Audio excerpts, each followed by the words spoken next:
Hey everyone, Danielle Fitzpatrick Clark here from Influence Builder and Influence Builder Club, our new membership site.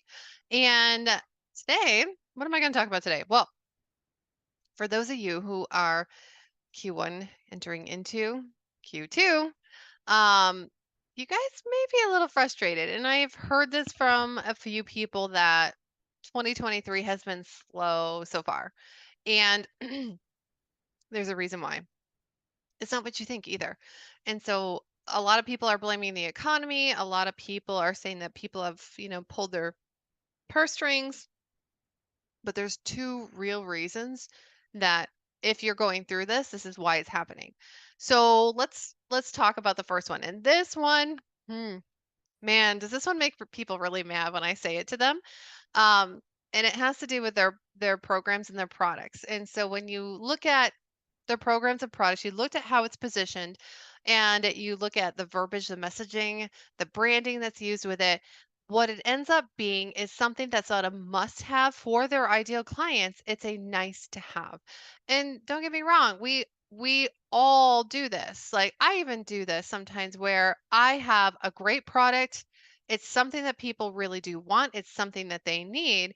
But then when I position it and when I position the messaging, it actually is going out to the wrong people, right? So the people who don't see this as a must have in the moment, they see it as a nice to have. And so you really have to kind of take a deeper look at who is it that I'm looking to attract in? Who is that actual ideal buyer? And the ideal buyer is like the ideal. It's somebody who is, this is who I want to work more with. If I got 20 people who are just like this person, then my life is complete. That's an ideal client. Now, your target audience is a little bit different. Your target audience is the whole audience needs what it is that you offer. So, when it comes to positioning a program or product, the first thing you guys have to do is take another step back and take a step back from the ideal client. Instead of just the ideal client, look at the target audience. Who needs what it is that you have? And not just a need like, hey, this would be great if I had this. And maybe, we don't want them to say this would be great because there's a but. There's a but after it. And the but is, but that's a nice to have next year. Or but not right now. But not right now. Not that at this time. Don't really need it. It's not on the priority list, all those good things. So really you want to look at a target audience as a whole and the solution that you offer that target audience. Is it something that they really need right now? Right? And it's okay if they don't need it right now. You just also have to balance this with the next thing that is actually keeping you guys from getting the sales that you want. And the next thing that's keeping you guys from getting the sales that you want is that you are looking for right now buyers with it's a nice to have product, and they are not they are not your buyers right now. They're maybe your buyers 6 months to 2 years down the road, right? That's how you're positioning it. And so this is one of the things that I love teaching on. And I know one of my leaders in my community is saying, when are you going to write a book about this? I'm like, yeah, I should probably do that. Um, it's happening. It's happening. You can see it's nice to have, right?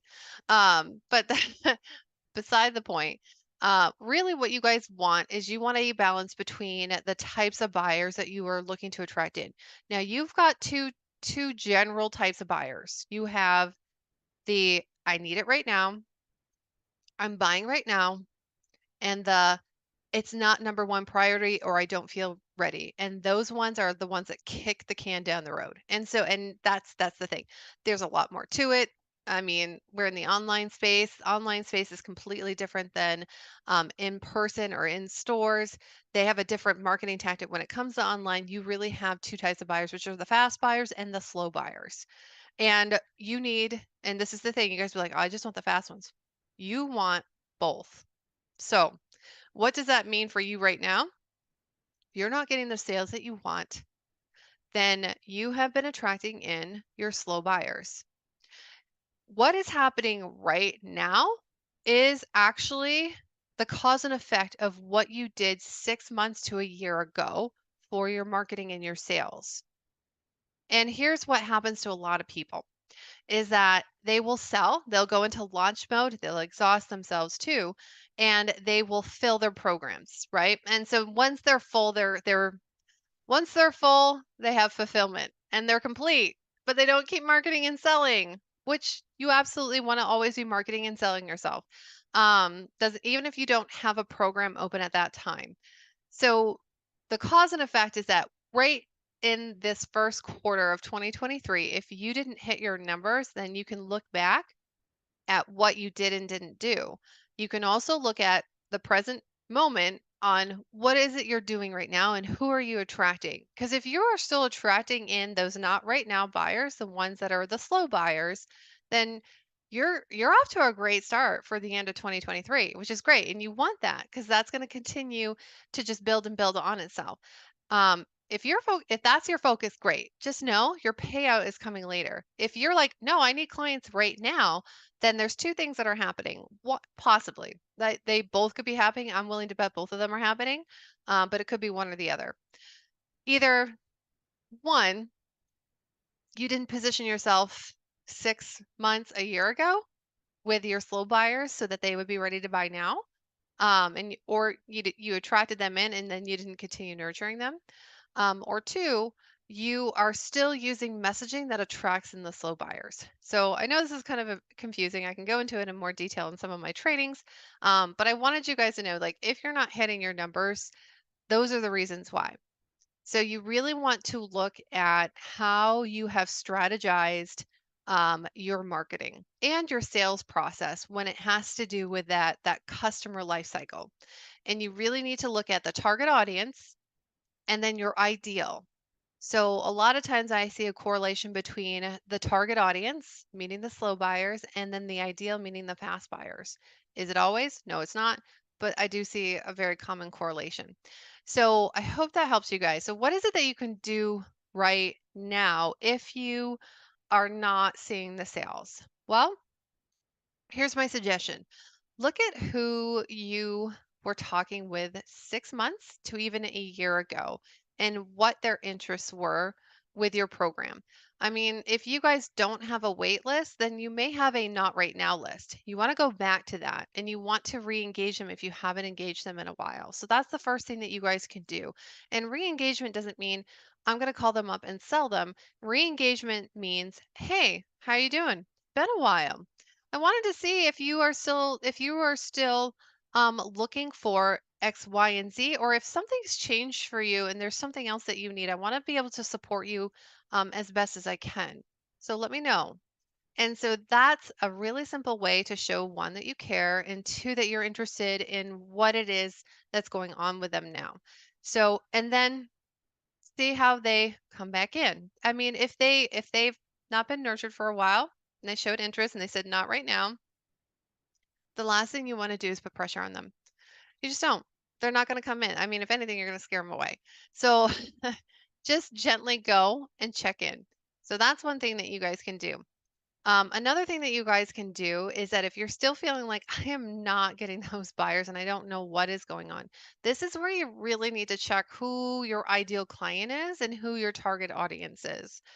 Because really what's happening is that you are you are looking for people that are like the people that you've been talking to before, and they're the slow buyers. There are things that you can do, there are messages that you can make, and there's things that you need to adjust, not just within your messaging, but within your branding and within the programs and how you lay out your programs that will entice a fast buyer or entice a slow buyer. So you guys want to look at that and see if that's some of the things that you need to do to get more buyers in quickly. So those are two really great things. And the third one, and this is just for your awareness, the ones that aren't buying right now, do not give up on them. Do not push them aside and say, well, it's now or never, get out. You want to find a way to nurture these guys for the long run because you don't want to be in this place this time next year, right? So you have to look at this in a long-term play. This is very high level strategic um, customer customer journey. And so that's the other thing that you don't want to do. You do want to do is that you do want to nurture them, you don't want to push them aside because they will come into play eventually, especially if you show that you care and you show them information and you back up everything that you are doing. So those are my top 3 ways. So if you guys aren't filling your pipelines right yet, you need to fill those pipelines. If you guys are looking for sales right now, there are a couple things that you can tweak. So if this feels like something that like I could really use a little more in-depth knowledge on, you guys can DM me because I do have a couple of trainings that help with this. We have a couple that are coming into our Influence Builder Club, into our membership, where this will make a lot of sense and we'll be able to organize this. And you're going to be having some aha moments like, that makes so much sense. Oh, that's why that happened. And just know that this is how human behavior works in the online space.